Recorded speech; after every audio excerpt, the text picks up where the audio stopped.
Hi guys, my name's Jo. I turned 27 recently, which means I'm only 3 years away from turning 30 now. Jury's out on how I'm going to cope with that existentially. Had a bit of an existential crisis when I turned 25, which I don't really think was my fault. Because a lot of my friends freaked out when they turned 25, said things like they were quarter of a century old and stuff. But I wasn't feeling too bad about it until someone mentioned that if I were to enter the X Factor nowadays, I'd be competing in the 25 and overs category. And I had to actively take myself aside and sit myself down while I came to terms with the fact that I'm Chico now. Chico time has officially arrived, guys. And if that's not enough to give you an existential crisis, then I don't know what is. I don't really mind getting older too much. It's just sometimes I feel like I'm getting behind on life. Like a lot of my friends are getting engaged now and I'm still single. I'm not very good at dating for several reasons. First of all, I don't really like dating apps because the kind of pictures that people post on there really get on my tits, especially the guys. And I was watching this documentary a while back called Seaspiracy, which argued that the reduction in the global fish population was due to industrialised fishing. But I actually think a more significant contributor to this issue is the sheer number of guys on dating apps holding fish in their profile pictures. You gotta stop doing it, guys. If not for yourselves, then for the planet.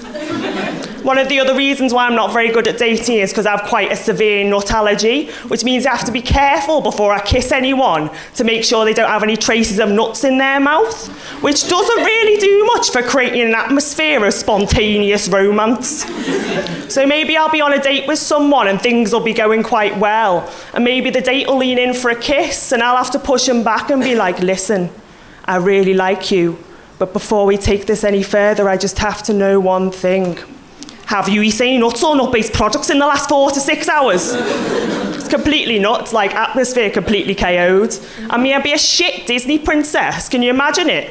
If some evil witch made me unconscious and Prince Charming was sent in to resuscitate me with true love's kiss, but just ended up making the whole situation 10 times worse because he'd had a Thai peanut curry for his tea.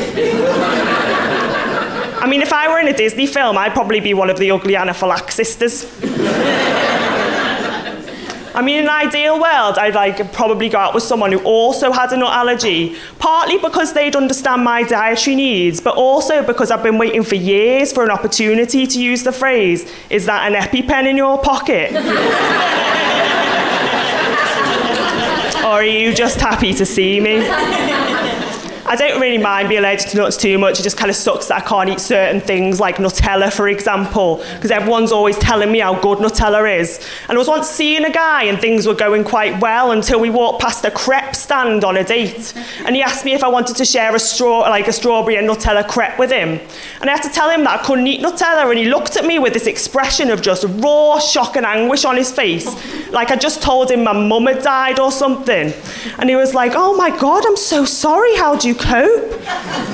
And I told him that I couldn't keep it in the house. I tried not to be around it too often. And as I was speaking, I could see it dawn in his eyes that he couldn't eat Nutella and then get off with me. Like the two things couldn't coexist within the same universe and he would have to choose.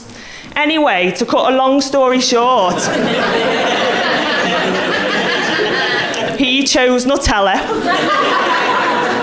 A few weeks later, one of my friends came up to me and she was dead upset because her boyfriend had left her for another girl, which of course is awful and terrible and stuff. But I found it hard to feel too sorry for her, because at least her ex left her for another sentient human being.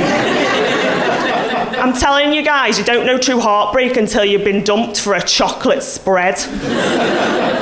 I never thought my life would turn out like this. I always assumed I'd do good things in my life and stuff. Like when I was younger, I wanted to be like an actress. And when I told people this, they'd always lean slightly back from me and be like, "Ooh, It's very difficult to be an actress, you know. You're going to have to be very resilient. But I just turn back to them and be like, listen, mate, I once spent 4 hours trying to put a plastic screen protector onto an iPad without capturing any air bubbles. And you think that I don't know what resilience is? So when I was in year 11, I auditioned for the school play, which that year was Oklahoma, which is set in the southern states of America. And I was cast as milkmaid, number 9. And when it came time for rehearsals, the teacher gathered us all around her and told us that we had to put on our best accents, which was unfortunate, really, because the only accent that I can do is a stronger version of the accent that I already have. So in the play, there were 8 Southern American maids, and then me, the incredibly Scouse one.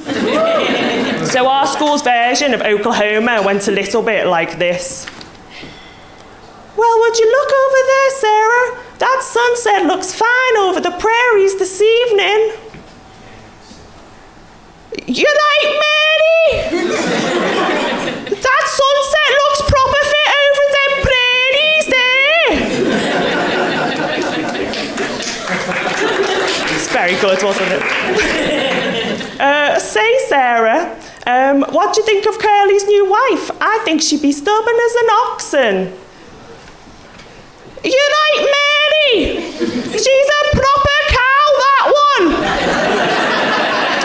And that, guys, is why I'm not a famous actress and why I'm performing for you guys. But you guys have been really nice. Thanks for having me and enjoy the rest of your night. Awesome.